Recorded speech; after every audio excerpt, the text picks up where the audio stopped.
everything. We will live to do the same. We will love one another with a love like no other that we found in you. Love one another, yeah, love one another,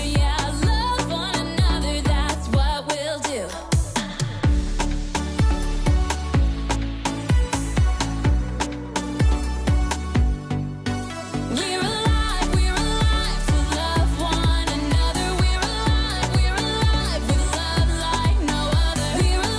We're alive, we're sisters and brothers. We're alive to love one another. Love one another with a love like no other that we found in you. Love one another, yeah, love one another, that's what we'll do. Love one another with a love like no other that we found in you. Love one another, yeah, love one another, that's what we'll do. We're alive to love one another. We're alive with love like no other. We're alive, we're sisters and brothers. We're alive to love one another. Welcome to the show! Welcome to the show! Welcome to the show! Hey everyone, welcome to Story Lab. This week we're talking about friendship, while we take a look at the story of someone who was not only a great friend, but also a great musician. Maestro, play us in! Welcome to the show! Welcome to the show! Welcome to the show! Wow, wow, wow, wow, wow.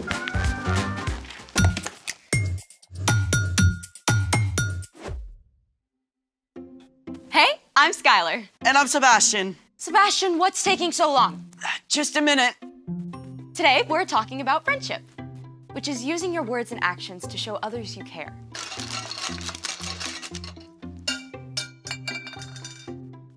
You okay? No worries.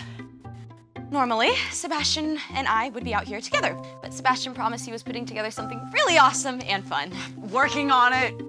Just like how he promised he'd be out here to help me host. Sebastian, you better not be goofing off. I would never. How did that get back there? Sebastian! Okay. Ta-da! Sebastian has promised something awesome. Sebastian has delivered. That's your awesome surprise? No, this is phase 1 of my awesome surprise. The cart of mystery. Ooh. It's mysterious, all right, but what is it? Guess. Is it something I can eat? No. Is it something scientific? There may be some science involved. Is it the Large Hadron Collider? The world's largest particle accelerator? I suppose that wouldn't fit underneath it. Just tell me what the surprise is.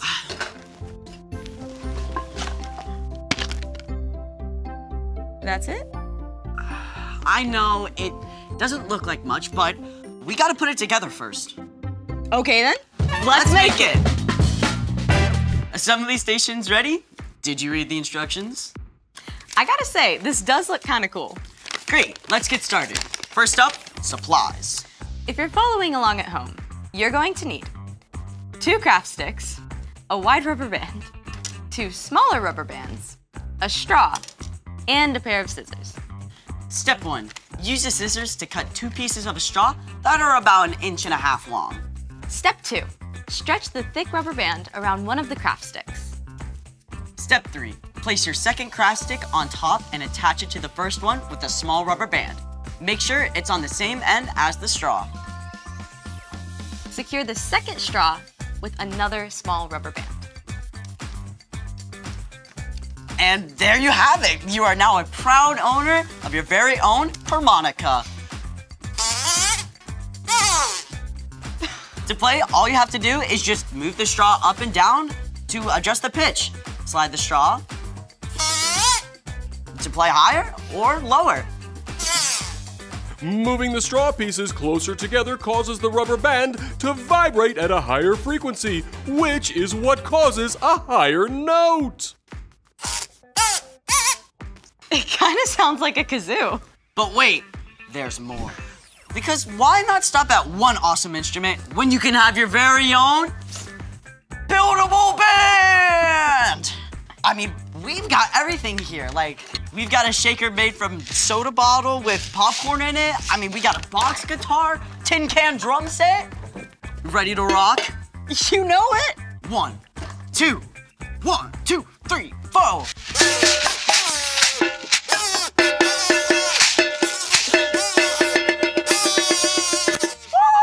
Thank you, Storylab!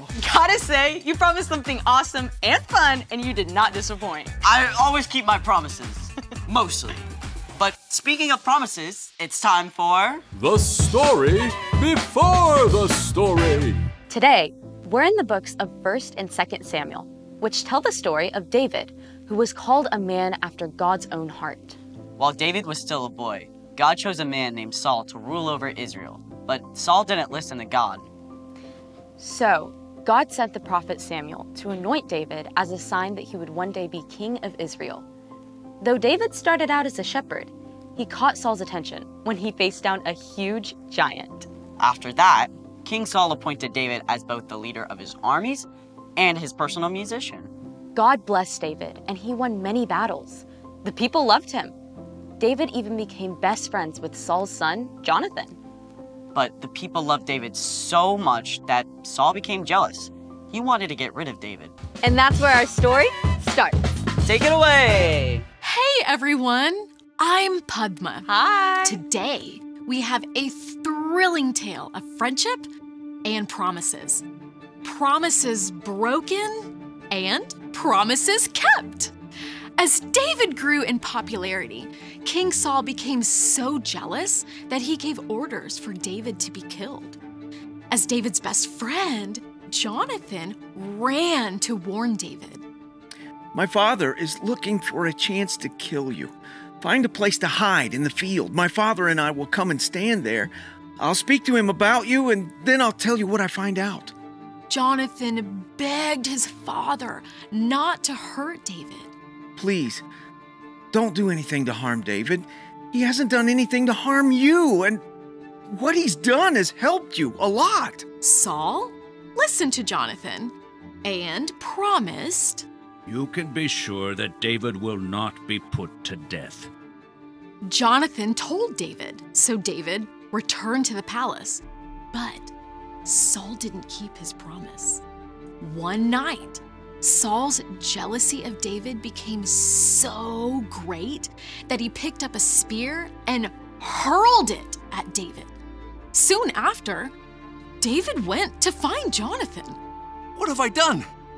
What is my crime that your father's trying to kill me? Never! My father wouldn't kill you, he promised. I'm telling you the truth. Look, tomorrow's the new moon feast. Talk to your father while I hide in the field. If he's not trying to kill me, come and tell me. But if he is... I'll let you know. I promise. But in return, please, always be kind to me as long as I live, and never stop being kind to my family. I promise. Jonathan kept his promise. He returned to his father and discovered that Saul really did want to kill David.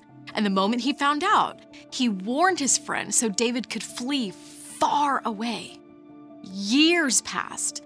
David escaped Saul again and again until one day, Saul and Jonathan were both killed during a battle.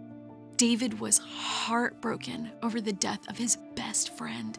He mourned for days, but eventually, David was made king in Saul's place. When David was king, he remembered the promise he made to take care of Jonathan's family. My friend Jonathan is gone. Is there anyone still left of his household? God has been very kind to me, and I would like to be kind to that person as well. Jonathan's son Mephibosheth is still alive. He's unable to walk because of an injury he received as a child. Bring him here, so I can keep my promise to Jonathan and show him the Lord's kindness. David had Mephibosheth brought to the palace, and welcomed him with open arms. Who am I that you should pay attention to me? Don't be afraid. You can be sure that I will be kind to you because of your father, Jonathan.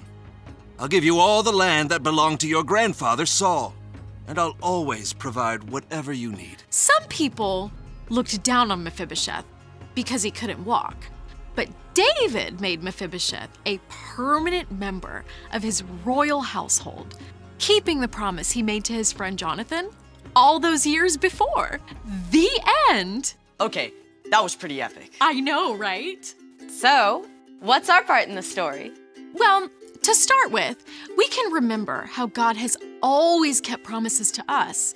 God promised to send us a Savior and then followed through by sending Jesus.